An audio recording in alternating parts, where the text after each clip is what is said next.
Today I want to tell you one thing, and that is about the law of attraction. What do I want to tell you?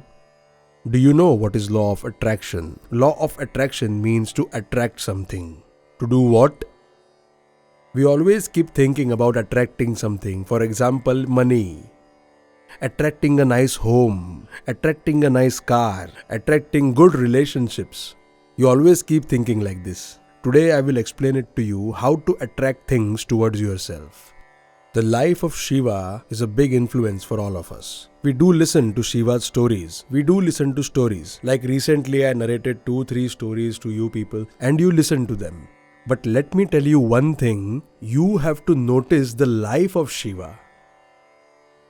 Through that you get to learn one thing. You must have heard the stories of Shiva. Shiva was earlier married to Sati. Then she jumped into the holy fire and then she was reborn again as Parvati. And as the reincarnation of Sati, Shiva married Parvati. Have you heard these stories or not? Amongst all these stories, I want to tell you that part which you all might not know. See, whenever you people try to think about certain thing, your thought is created via some friction inside your mind. So friction means rubbing two things against each other. You understand? Two things rub against each other inside. Two atoms. That creates a thought. When two things rub against each other inside, then a wave is formed according to your thought. If your thought is positive, then the wave is positive. If your thought is negative, then the wave is negative. So whichever type of wave is created, it will attract the thought just like that. No one in this world actually knows that my negative thoughts are going in the universe and attracting the negative things towards me. For 24 hours, we are always unhappy. We are always thinking about sadness. But we forget this thought goes out as a wave and brings in all the negativity. Now the law of attraction says, if there is really something that you crave about, the more you crave about it, the more difficult it gets. Let me tell you this today. The more you crave about something, that I need something, I want something, and then you cry for it and you run behind it. You work hard for it. It will get that difficult, even if you work hard for it. When you think it in this way, that this thing is already mine, where would it go without me? And you are at peace with yourself and the thing, the wave that this thought will create will give you the right to achieve that thing. And at the same point, you will achieve that thing. And today's world is always in the craving of something or the other. So, whatever I need, I will 100% achieve it. Are you having this kind of thought in your mind? Or you keep craving it? You tell me. No, you tell me. Come on, tell me. Huh? Law of attraction says stop craving something and then the thing will start craving you.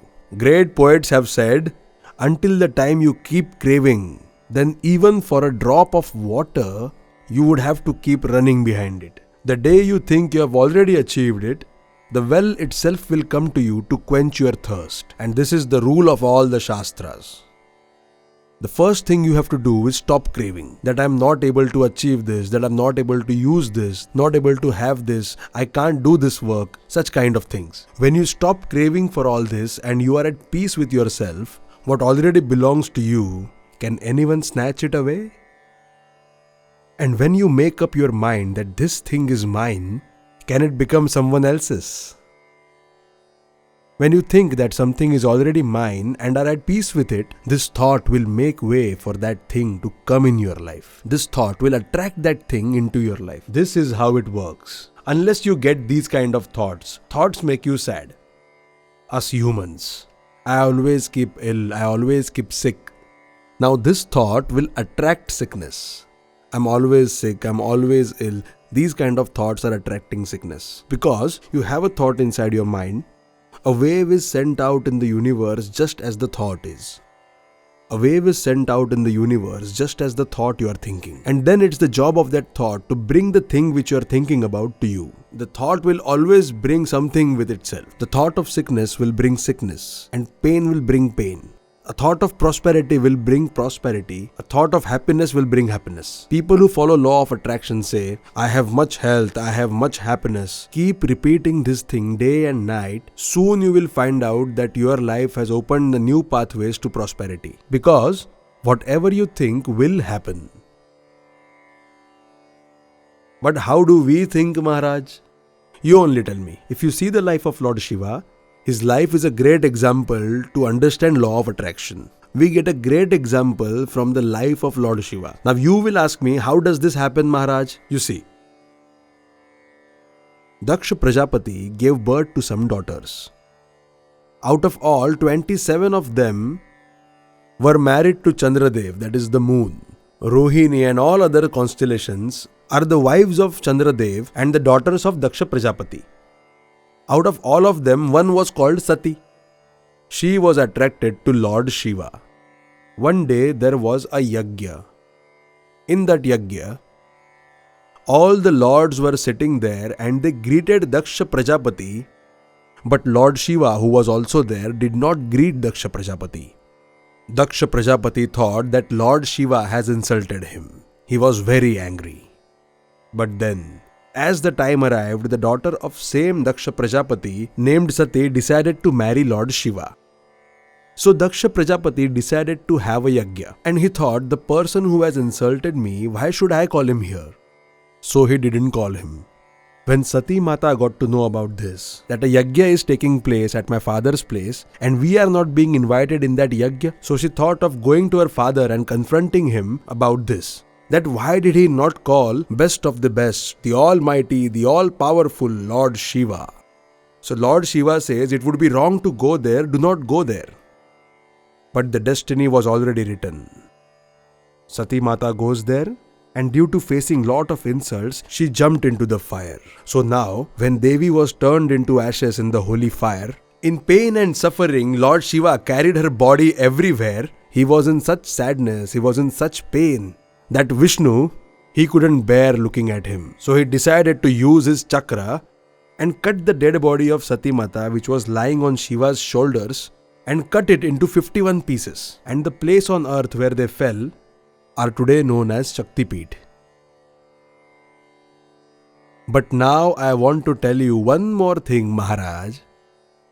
Now to speak about Lord Shiva who is yearning, would he not know that this is the same Sati who has reincarnated in the form of Parvati? Would the Lord of Lords not know who is Parvati?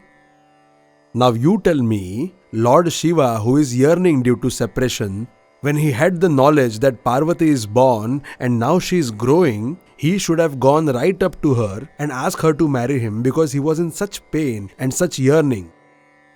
Being the Lord, what should have he done? As he was in such yearning due to separation, for many thousands of years he was carrying the body of Sati on his shoulders.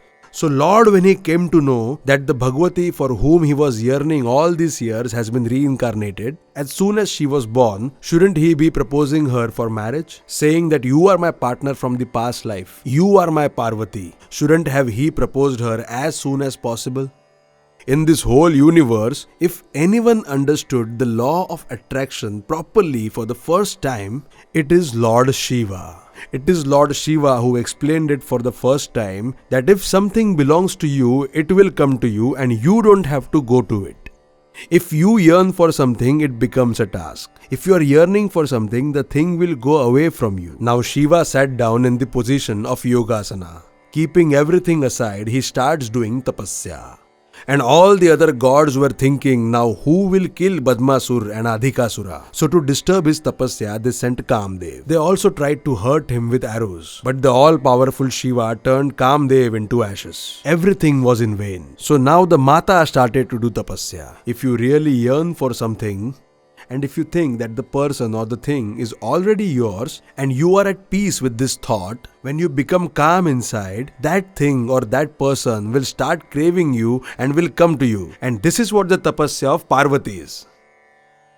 Lord Shiva loves her so much. In that case, it should have been Shiva who is doing tapasya for Parvati. As he was yearning so much, you guys have not given it a thought. Think about it again, that Lord Shiva knew the law of attraction so well that he knows whatever belongs to you will come to you. You just have to be calm about it. Now, when these waves of calmness go out in the universe, the person or thing for whom you are calm about or you are at peace, that person or that thing would be now yearning to be with you. And thus Parvati started doing the tapasya. Now, who actually deserved doing the tapasya, Maharaj? The person who is more in love will be yearning more, right? The love of Lord Shiva is unique and powerful. But who is doing tapasya for him? So you people also should not yearn about anything. Have trust in yourself that this thing is mine and always will be mine. Keep this trust in yourself and that thing or that person will come to you, and I am very sure about it.